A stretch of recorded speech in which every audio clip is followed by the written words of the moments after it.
Warahmatullahi wabarakatuh. Terima kasih Mbak Waalaikumsalam. Ani, Ya, iya, iya, Buya. iya, iya, Selamat malam semua. iya, iya. Habib cinta juga. Senang sekali malam ini mendengarkan Buya kembali puisi-puisinya dan tadi bahasan dari Qur'annya. Itu luar biasa dan saya setiap mendengar Buya ini benar-benar Buya tuh selalu mind blowing gitu dengan bahasa yang sederhananya yang bisa ditangkap oleh kami semua gitu dengan bahasa sehari-hari, tapi itu sangat mind blowing Bu ya. Hatur nuhun untuk semuanya. Dan hari ini tadi juga saya merasa menyambung kata-katanya Habib Cinta gitu. Itu Bu ya, saya juga sering sekali merasa bahwa Islam itu kok terkenalnya jadi jauh dari cinta ya Bu ya gitu. Padahal cinta itu agama Islam itu kan yang penuh cinta sekali gitu. Dan bahkan Allah juga menamakan dirinya Rahman Rahim. Allah itu cinta gitu. Tapi kenapa kita selalu diajarkannya di sini itu dari saya ingat lagi saya kecil gitu ya Bu ya. Selalu saya diajarkan ketika saya belajar fikih. Ketika saya sudah paham gitu, saya merasa orang lain tuh selalu salah gitu, karena saya yang benar gitu, karena saya yang sesuai dengan fikihnya gitu kan Bu ya. Di situ saya tidak merasakan ada rasa cinta, yang ada saya merasa lebih pandai gitu kan Bu ya. Itu satu ya Bu ya. Yang kedua, pertanyaan saya juga tentang tadi Buya menyampaikan tentang pernikahan ya, pernikahannya Rasulullah dengan Khadijah. Khadijah itu beragama apa gitu? Rasulullah juga beragama apa? Itu pernah ditanyakan oleh anak saya pada saya gitu.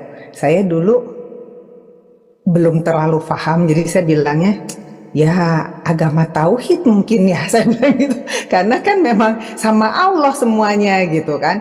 Tapi kenapa dong Bu ada agama Kristen gitu, ada agama Katolik gitu, dan kenapa kita tidak mengikuti mereka? Pokoknya banyak pertanyaan-pertanyaan yang kritis dari anak-anak saya itu Bu ya. Jadi pertanyaan saya dua Bu ya. Nah, kalau pernikahan beda agama itu bagaimana Bu ya gitu? Itu satu.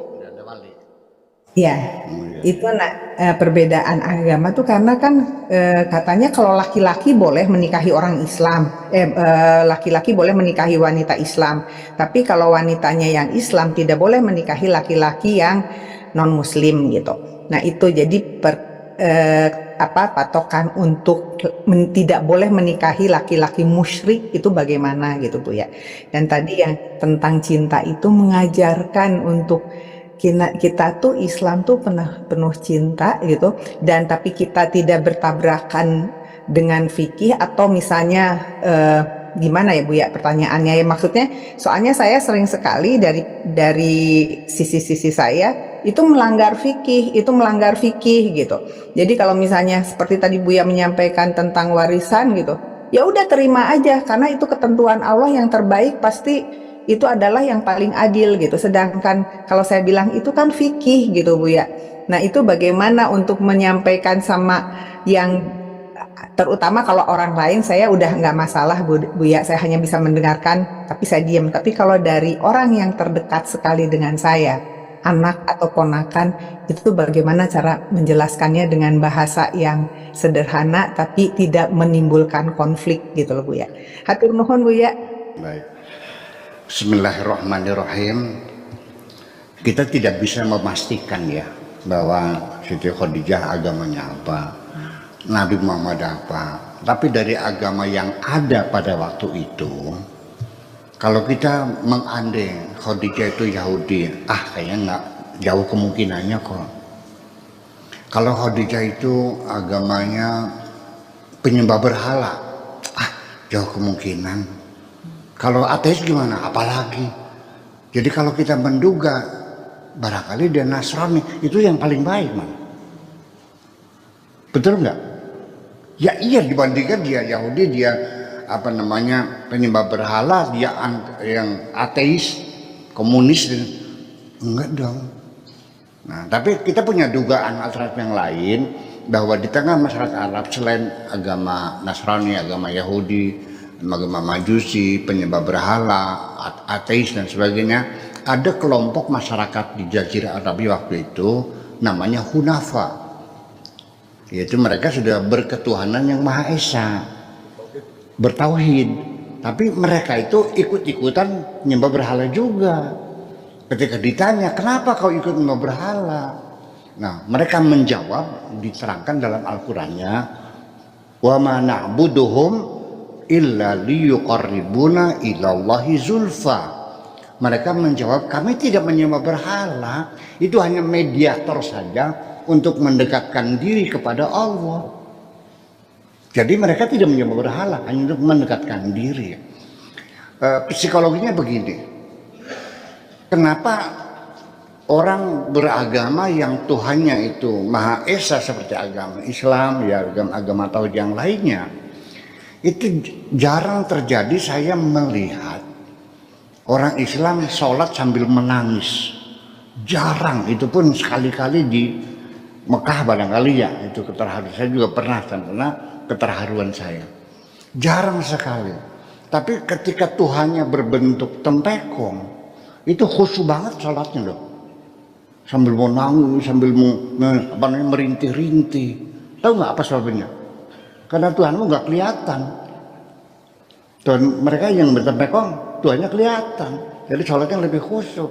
Nah, saya kira logis seperti itu. Kelompok Hunafa itu menyembah berhala itu tidak meminta kepada berhala, tidak menyembah berhala, hanya sebagai mediator saja supaya sholatnya dia, ya ibadah mereka kepada Allah itu lebih terkonsentrasi, lebih khusyuk. Terlihat berhalanya, tapi bukan pada berhalanya, begitulah kira-kira. Jadi itu yang paling mungkin sekali kita menduga, ya mungkin agamanya Hunafa. Bagaimana sholatnya ya kita nggak tahu. Ada rukunnya ya nggak tahu. Apa cukup dengan angkat tangan saja? Ya enggak, kita nggak tahu. Karena tidak ada sumber berita yang menjelaskan secara pasti semacam itu.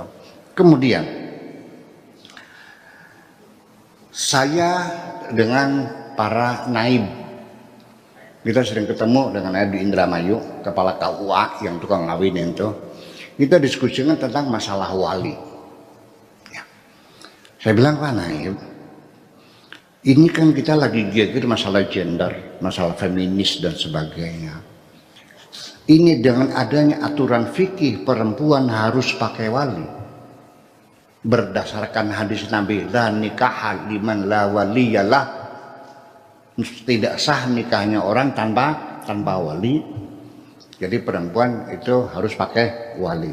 Pertanyaan saya kepada mereka, kalau walinya tidak setuju dengan calon suaminya, bisa nggak perlu untuk kawin? Nggak bisa kan? Bisa kawin kalau setuju. Ini berarti ini adalah satu fenomena yang harus kita tangkap dengan baik. Kalau begitu, perempuan belum bisa menentukan masa depannya sendiri. Self-determination, hak menentukan nasib, masa depan sendiri. Perempuan tidak punya. Yang menentukan adalah wali. Jadi wali ini jangan-jangan adalah sisa-sisa perbudakan perempuan. Dikungkung, tidak boleh. Nah, apa jawaban para naib? Waduh, Buya, andaikan perempuan nikah tidak pakai wali, betapa kacau balaunya keadaan kita. Nanti orang bisa saja ngawin perempuan kita sesuka-sukanya. Oh, kok Anda berhipotesis seperti itu? Negara-negara Islam yang bermadhab Abu Hanifah kacau nggak? Enggak kok. Tetap aja seperti kita pernikahan. Jadi nggak ada seorang wali zawaj tuka wa angkah tuka binti Hasanah bimahri kada wa kada halan, lalu pengantin mengatakan qabil itu tazwijah. Nggak ada. Cukup pengantin laki perempuan datang ke notaris, nah adil, namanya adil, notaris itu di balik kota di sana, ditulis oleh mereka pada hari ini, tulis notaris lah menghadap kepada saya 2 orang warga negara satu namanya ini, dua namanya ini. Yang pertama disebut calon suami, yang kedua calon istri. Keduanya sepakat untuk menikah, hidup bersama, setia, lahir batin, dunia akhirat, tanda tangan. Ya kan? Udah dibacakan, oke, sekarang selamat. Nggak ada qabil itu, nggak ada. Iya. Prosesnya gimana? Ya bisa saja seorang perempuan mengatakan kepada calonnya, Bang, kamu siap mengawini saya? Siap. Selesai. Atau suaminya yang mengatakan, Neng, kamu mau jadi istri saya? Mau, Kakang?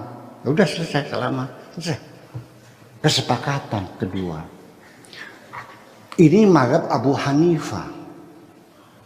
Seorang imam perkotaan yang berpikiran lebih humanis, ya kan begitu, sehingga dia mengatakan bahwa perempuan, dan ini juga masih dalam mazhab juga, tidak keluar dari Islam, tidak, dalam salah satu mazhab Islam Abu Hanifah itu tidak mewajibkan harus pakai wali. Wali diperlukan hanya ketika pengantinnya ada cacat fisik atau cacat mental, buta, tuli, bisu, gila, itu perlu wali. Nah itu saja. Kalau seorang perempuan yang sempurna kayak Profesor Dr. Zakia Darojat, masa Profesor Doktor masih pakai wali? Gitu loh. Ini berwacana gitu. Ya terserah, setuju tidak ya terserah kita semuanya. Ini hanya wacana. Nanti saya dibully lagi begini. Ya berwacana. Kalau setuju ya silakan. Sehingga perempuan bisa menentukan masa depannya sendiri dong. Kalau masih dilarang, berarti kan perempuan belum merdeka. Saya sakit perempuan itu, diperlakukan seperti itu. Kalau perempuan itu perempuan bukan sih? Perempuan itu manusia bukan sih? Masa begitu? Dibatasi hanya di rumah. Nah, terutama hadis-hadis yang melarang perempuan itu banyak sekali. Ad-nisa min haba'il syaitan. Perempuan itu adalah ranjau-ranjaunya setan. Ya setuju. Setannya laki-laki itu. Iya. Terus aghlabiyatu ahli nar an-nisa. Penduduk neraka paling banyak perempuan, ya. Tapi juga di surga banyak perempuan. 1:40. Satu laki bidadarinya berapa? 40. Jadi banyak mana yang di surga?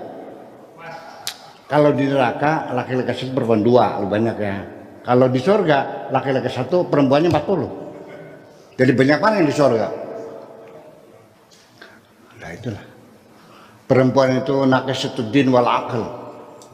Ya Allah ya Rabbi. Itu semuanya adalah hadis-hadis yang sebenarnya mendiskreditkan perempuan.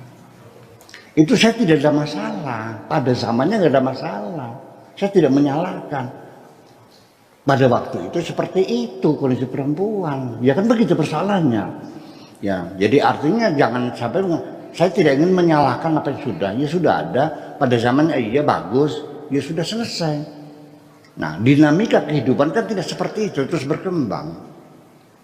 Nah, nih sampai sekarang masih ada dualisme antara hukum fikih dengan kompilasi hukum Islam pernikahan. Suaminya sudah mengatakan cerai, lisan datang kepada saya berulang-ulang tiap hari mengadu kepada saya. Saya bilang sudah diproses panggilan enggak? Belum. Ya sudah, berarti belum sah. Tapi kata kiai anak sudah sah. Sekalipun dengan lisan, sekalipun berusaha. Saya bilang belum sah, harus ke pengadilan diproses dulu. Iya. Sebelum ada negara, sebelum ada menteri agama, belum ada KUA, ya nikahnya pakai mulut, cerainya pakai mulut, itu privasi rumah tangga seseorang, tidak diangkat ke pengadilan. Itu bukan karena bodohnya para imam, bukan. Kenapa perceraian tidak diangkat ke pengadilan? Bukan karena imam-imam itu bodoh, bukan. Sengaja dibiarkan. Masalah ahwal saksiyah pernikahan ini adalah urusan pribadi privat. Jangan dibawa ke pengadilan. Sebab kalau perceraian dalam Islam, dalam filosofisnya para imam mazhab itu cerai itu persoalan pendidikan, bukan hukuman. Dengan harapan bisa rujuk lagi. Kesempatan 3 kali cerai itu. Kan seperti itu, betul nggak? Paham maksudnya? Sebagai pendidikan rumah tangga. Bukan untuk memisahkan suami istri. Ya, kalau sudah merenung, sadar kembali, ya udah rujuk lagi. Kembali lagi watak aslinya, cerai lagi, rujuk lagi. Nah, 3 kali juga masih ada harapan. Tapi bikin komparasi dulu. Coba kamu tidur sama laki lain, gimana rasanya? Enak kita apa enak ini? Kan gitu persoalannya. Itu kan pendidikan. Nah, kalau perceraian diangkat ke pengadilan, maka harapan rujuknya sangat kecil dan tidak mungkin. Yang muncul adalah dendam. Kenapa? Karena masing-masing akan membongkar aibnya di depan pengadilan. Betul nggak? Si Prung kan mengatakan, laki-laki cupar, nggak ngasih nafkah, tukang selingkuh, tukang lacur, betul nggak? Diceritakan semuanya. Terjadi dendam. Saya cerai karena budalnya bodong. Budal bodong, bujalnya bodongnya. Coba, kan anak-anaknya berbahaya. Orang tua bertengkar, membuka rahasia, anak-anaknya tahu. Dendam kepada ibunya, dendam pada bapaknya. Jadi para ulama pinter nggak? Pinter dong. Kamunya yang goblok. Ulamanya pinter. Tidak diangkat ke pengadilan. Tetapi kita sehari-hari kita melihat dengan mata kepala sendiri perempuan menjadi korban kejahatan laki-laki. Ya, diceraikan begitu saja. Makanya kita lindungi. Nah itu para kiainya tidak mau paham. Pokoknya fikihnya mengatakan cerainya sah. Ya Allah ya Allah. Kalau tidak diproses di pengadilan, nanti istrimu tidak bisa kawin lagi. Karena akan ditanya, statusnya apa? Mana surat cerainya? Nggak bisa. Dibilang perawan, ini anak siapa? Akhirnya nggak bisa kawin. Iya dong. Nah sekarang saya punya ide besar lagi untuk melindungi perempuan. Kalaupun nanti ketok palu jadi cerai, ditunda dulu ketok palu cerainya, diselesaikan dulu pembagian hartanya. Gonogini itu diselesaikan, disepakati, diputuskan, baru cerai. Jangan sampai cerai dulu, nanti urusan gonogininya belakangan, nggak beres-beres. Ya, ya mudah-mudahan ini banyak yang mendengar. Ya, nanti ada penyempurnaan apabila bisa disempurnakan. Cerai atau persyaratannya harus ada surat keterangan bahwa hak gonogini sudah disepakati bersama, baru cerai. So kalau ada pertengkaran berebutan harta, yang kalah selalu perempuan. Ya, karena laki-laki, karena aku yang bekerja, itu persoalannya. Makasih gitu aja.